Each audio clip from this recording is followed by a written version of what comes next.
magandang araw! Sawa ka na ba sa luto ng manok na fried chicken?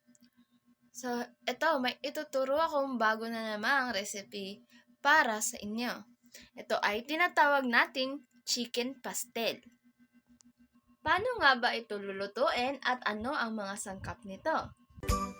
Una, huhugasan muna natin ng manok. Pagkatapos niyan, ay papakuluan natin ng mga 10 or 15 minutes.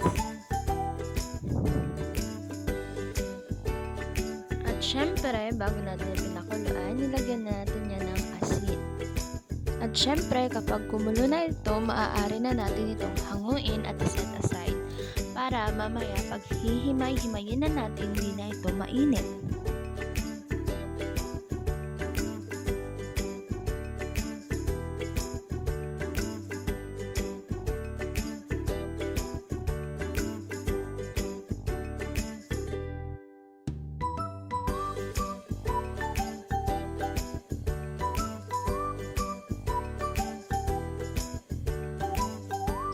Since kumukulo na ang mantika, dito na natin pwede ilagay ang bawang. Ayan, nilagay ko na ang bawang. Sa ako naman ito, hinahalo-halo para hindi masunog. Dapat ang pagkaluto ng bawang ay medyo crunchy or crispy. Yung brown na brown siya, pero hindi sunog para mas masarap. Bango na.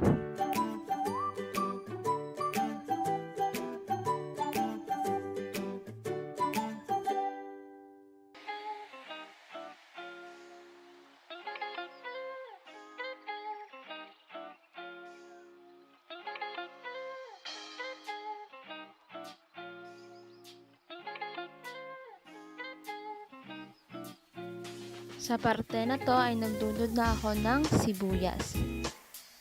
Ayan, nakakita nyo yung color violet na yan. Yan yung sibuyas na inilunod ko. Hindi ko lang siya na-videohan kasi ako lang mag-isa nag-video at mahirap. Ayan, dapat paghalu-haluin natin hanggang sa ma-brown yung sibuyas natin. Ayan na, kumukulo na. Nakikita nyo naman na ang ating bawang ay sakto lang. Hindi siya sunog. So, ayan, nilagay ko na yung ating karne. Yung ating hinimay-himay na karne ng manok. Ayan, ating paghalu-haluin. Since request ni Mudra na hindi natin lagyan ng maraming mantika, ayan, dapat kasi yung chicken pastel ay madami yung mantika.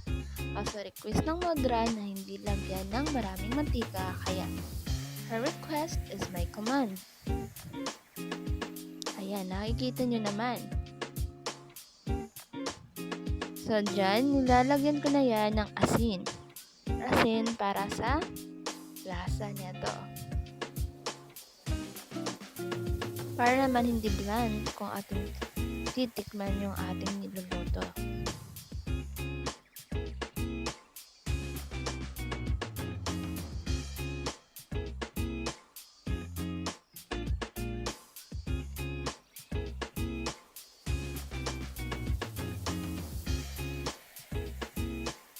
At syempre, hindi mawawala ang ating paminta or ground pepper.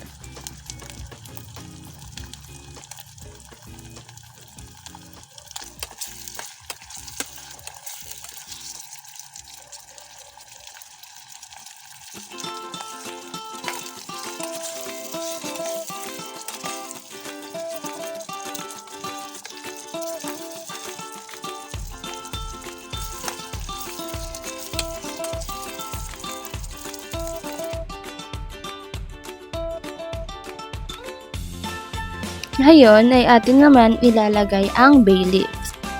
At paghalo-haluin upang mas ayan.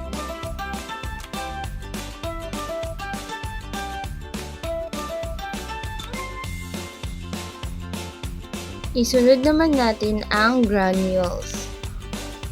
Ayan, lagyan lang natin ng konti. Then halo-haluin ulit upang mas manuot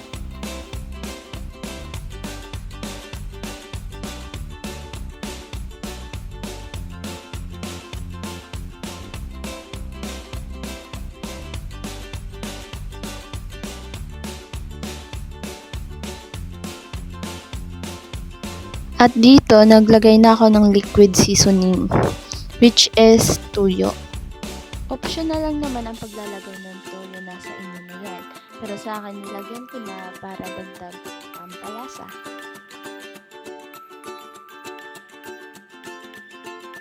Siyempre, pag nalagyan na natin yan, hahalo-haluin natin yan.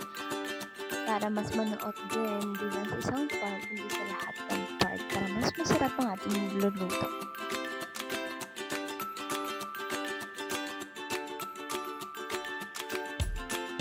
Isunod na natin ang ating sili. Halo-haluin lang natin hanggang sa kumulo ng todo yung mantika. At mas manuot yung anghang niya.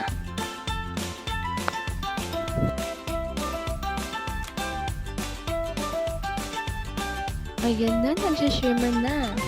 At ito naman ay garlic or chili powder. Yan yung dagdag anghang sa ating niluluto. Kasi gusto din naman ng mama ko at prefer ko rin yung mas maanghang. Ayan, hinahalo-halo ulit natin para di lang sa isang part yung pampalasa nilagyan natin. Ayan, mas lalong sa wala nang maanghang, yung lasa, gano'n. Kaya need natin halo-haloin.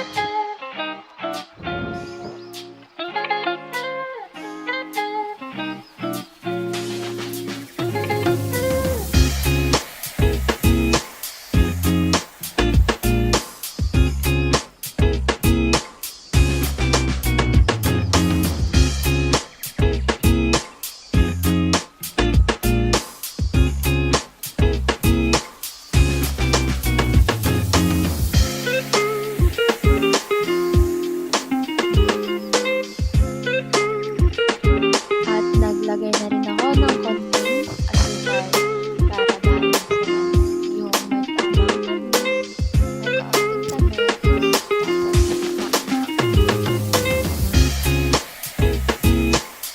so ito guys, tansya-tansya ko lang to kasi syempre kung nagluluto ka,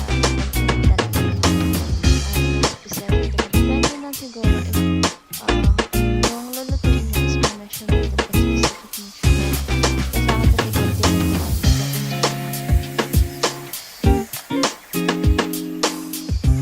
Sa part na to, as in sobrang bango na niya, ang sabi niya kainin. Ayan.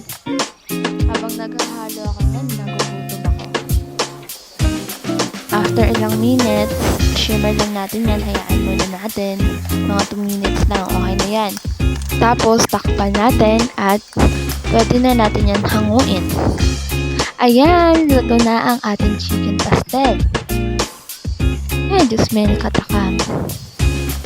Hanggang sa ulitin. Bye-bye!